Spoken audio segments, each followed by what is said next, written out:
حکومت نے اور اس کے وزیر و مشیروں نے سوچ سمجھ کے اس وقت کیلکولیشن کر کے 20 اپریل کا ٹائم رکھا تھا کہ یہ ماہ رمضان المبارک میں آئے گا اور یہ لوگ روزے رکھیں گے، نمازیں پڑھیں گے، تراویحیں پڑھیں گے اور نہیں نکلیں گے، تمہاری غلط فہمی ہے۔ یہ حضور کے غلام مصطفیٰ کریم صلی اللہ علیہ وسلم کے نوکر، یہ یا رسول اللہ کہنے والے، یہ جہاں روزے کو، نماز کو، جہاں تراویح کو، سحری اور افطاری کو، تلاوت قرآن کو،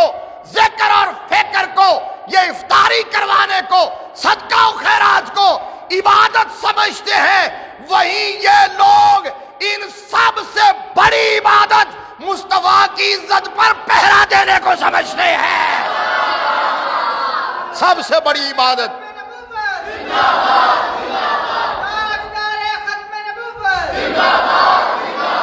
سب سے بڑی عبادت حضور کی عزت کا پہرا دینا ہے، اور عبادتیں قبول ہوتی ہیں تو اسی عبادت کی وجہ سے ہوتی ہے۔ اور اللہ کی قسم ہے، نمازیں قبول ہو یا نہ ہو، روزے پتہ نہیں رب قبول کرے یا نہ کرے، کوئی اور عبادت اس کی مرضی ہے، چاہے قبول کر لے چاہے رد کر دے،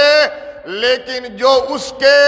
محبوب کی عزت کا پہرا دیتا ہے، ختم نبوت کا پہرا دیتا ہے، ناموس رسالت کے لیے آواز بلند کرتا ہے، نکلتا ہے، اپنا کردار ادا کرتا ہے، میں منبر رسول پر اللہ کے گھر میں بیٹھ کر پوری دیانتداری سے گارنٹی اور ضمانت سے کہہ رہا ہوں کہ یہ ایک ایسی عبادت ہے جو کبھی رد نہیں ہوتی ہے۔ لائک کریں، کمنٹ کریں، شیئر کریں اور بیل آئیکن کو پریس کرنا مت بھولیں۔ دیکھتے رہیے آن نیوز۔